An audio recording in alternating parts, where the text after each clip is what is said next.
Good morning, Aluminum. Miss Davidson here for your Harry Potter today. When we're reading today, I just wanted to have you look for new vocabulary words. So I really like this book because J.K. Rowling's a British author, so sometimes she uses words we don't normally use here in the United States. And this is a little bit above what we're usually reading in second grade level-wise, so there's a lot of new vocabulary that we can learn from reading this book, which I like. So while we're reading, I want you to pay special attention to the words that the author uses, and if there are words that you've maybe never heard before or don't really know what it means, try to think about the words around it, the sentence, and the context clues to try to figure it out. You might need to rewind it and listen to it again. And if not, then ask an adult, or you can use a dictionary or Google it to learn what that word means, so then you can learn that new vocabulary word. All right, so today we're going to be finishing up chapter 12, and the setting and character who we're following is Harry, and he just ran out of the library. Okay. You asked me to come directly to you, Professor, if anyone was wandering about at night and somebody's been in the library, restricted section. If you're in your own book, we're on page 207. Harry felt the blood drain out of his face. Wherever he was, Filch must have known a shortcut, because his soft, greasy voice was getting nearer, and to his horror, it was Snape who replied. The restricted section? Well, they can't be far. We'll catch them. Harry stood rooted to the spot as Filch and Snape came around the corner ahead. They couldn't see him, of course, but it was a narrow corridor, and if they came much nearer, they'd knock right into him. The cloak didn't stop him from being solid. He backed away as quietly as he could. A door stood ajar to his left. It was his only hope. He squeezed through it, holding his breath, trying not to move it. And to his relief, he managed to get inside the room without their noticing anything.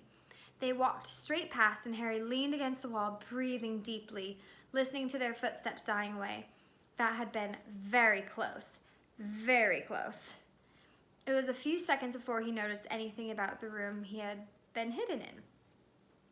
It looked like an unused classroom. The dark shapes of desks and chairs were piled against the walls, and there was an upturned waste paper basket. But propped against the wall facing him was something that didn't look as if it belonged there, something that looked as if someone had just put it there to keep it out of the way. It was a magnificent mirror, as high as the ceiling, with an ornate gold frame, standing on two clawed feet. There was an inscription carved about the top. Erised stra eru oit ub kafru oit on wosi. His panic fading now that there was no sound of Filch and Snape, Harry moved nearer to the mirror, wanting to look at himself, but see no reflection again. He stepped in front of it. He had to clap his hand to his mouth to stop himself from screaming. He whirled around. His heart was pounding far more furiously than when the book had screamed, for he had not seen only himself in the mirror, but a whole crowd of people standing right behind him. But the room was empty. Breathing very fast, he turned slowly back to the mirror. There he was, reflected in it, white and scared looking, and there reflected behind him were at least 10 others. Harry looked over his shoulder, but still no one was there. Or were they all invisible too?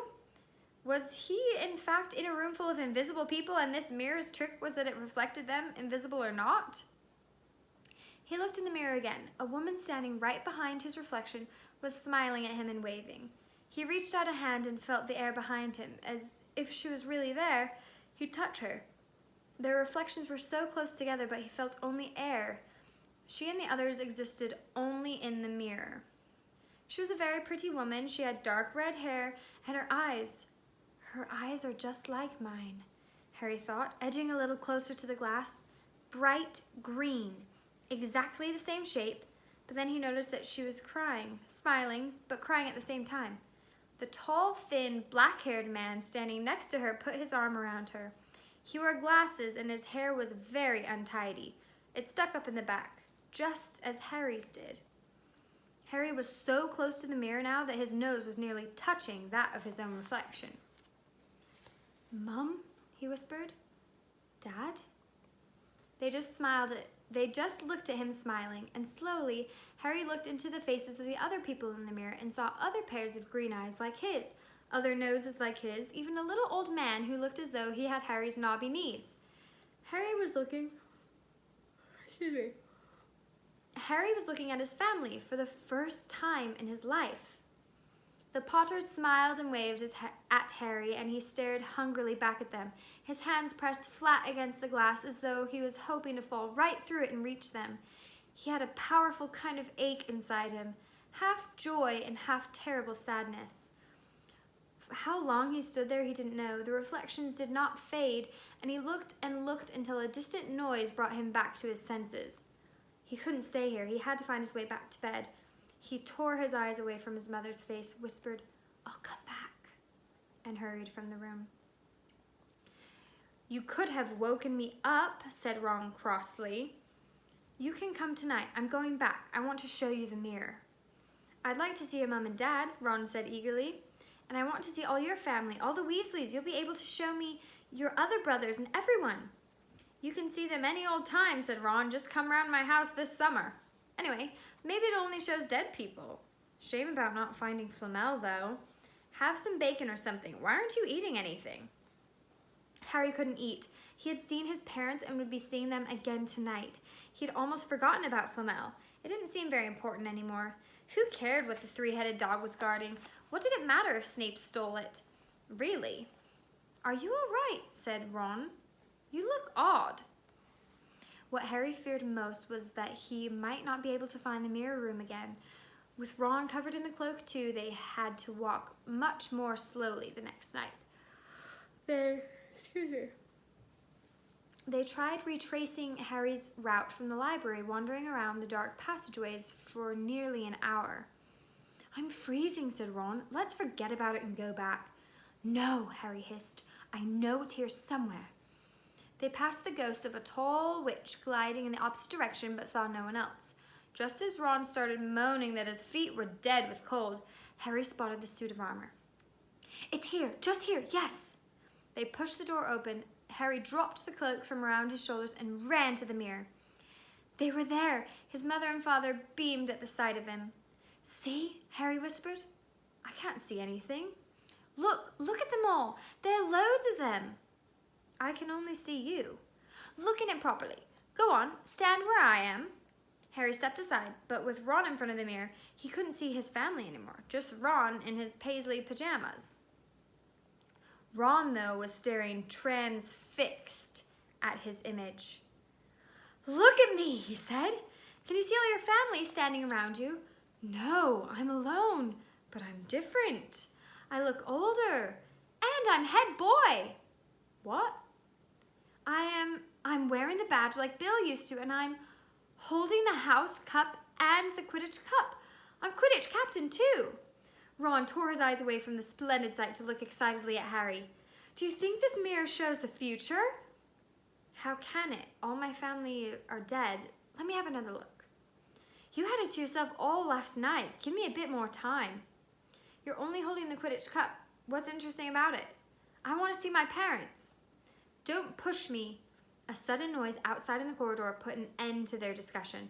They hadn't realized how loudly they'd been talking. "Quick!" Ron threw the cloak back over them as the luminous eyes of Mrs. Norris came round the door. Ron and Harry stood quite still, both thinking the same thing. Did the cloak work on cats? After what seemed an age, she turned and left. "This isn't safe. She might have gone for Filch. I bet she heard us. Come on." And Ron pulled Harry out of the room. The snow still hadn't melted the next morning. "Want to play chess, Harry?" said Ron. "No." "Why don't we go down and visit Hagrid?" "No, you go."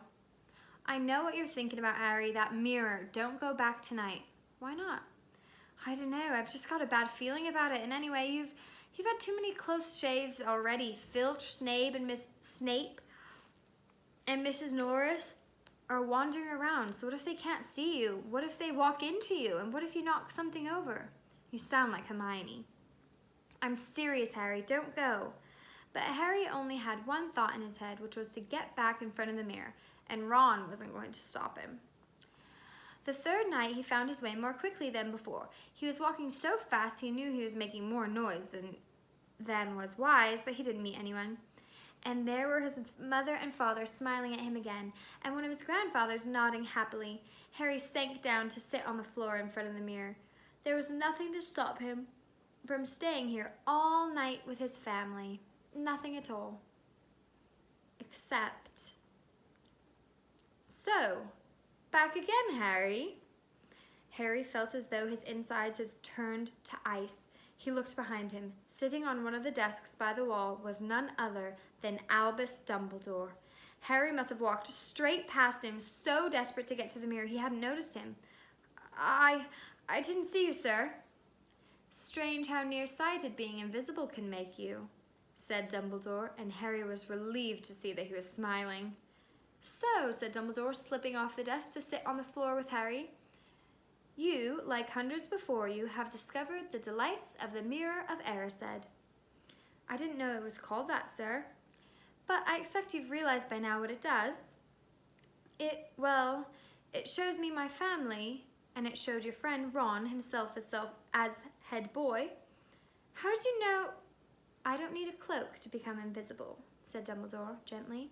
Now, can you think what the Mirror of Erised shows us all? Harry shook his head. Let me explain. The happiest man on earth would be able to use the Mirror of Erised like a normal mirror. That is, he would look into it and see himself exactly as he is. Does that help? Harry thought. Then he said slowly, it shows us what we want, whatever we want. Yes and no, Dumbledore said quietly. It shows us nothing more or less than the deepest, most desperate desire of our hearts.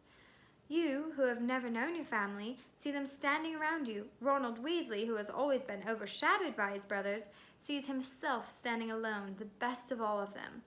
However, this mirror will give us neither knowledge or truth. Men have wasted away before it, entranced by what they have seen, or been driven mad not knowing if what it shows is real or even possible.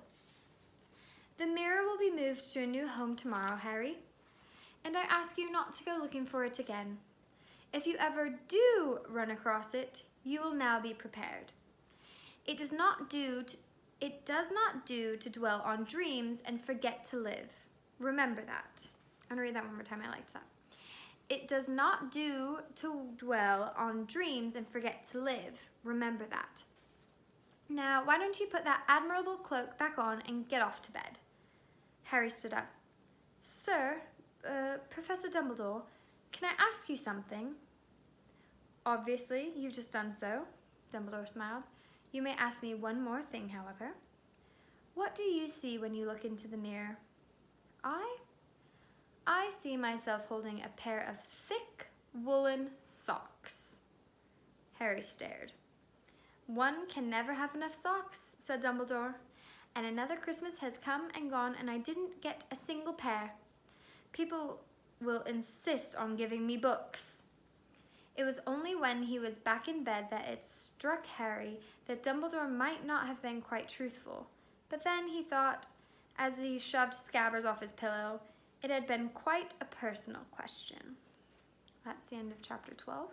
And I was just noticing on the book, the illustrator that did the cover on the back was the Mirror of Erised that we were just reading about, and Harry looking at his parents, which I thought was pretty cool. Oh, and it has the quote, it does not do to dwell on dreams and forget to live. Remember that. So, hope you enjoyed the rest of chapter 12. Till next time.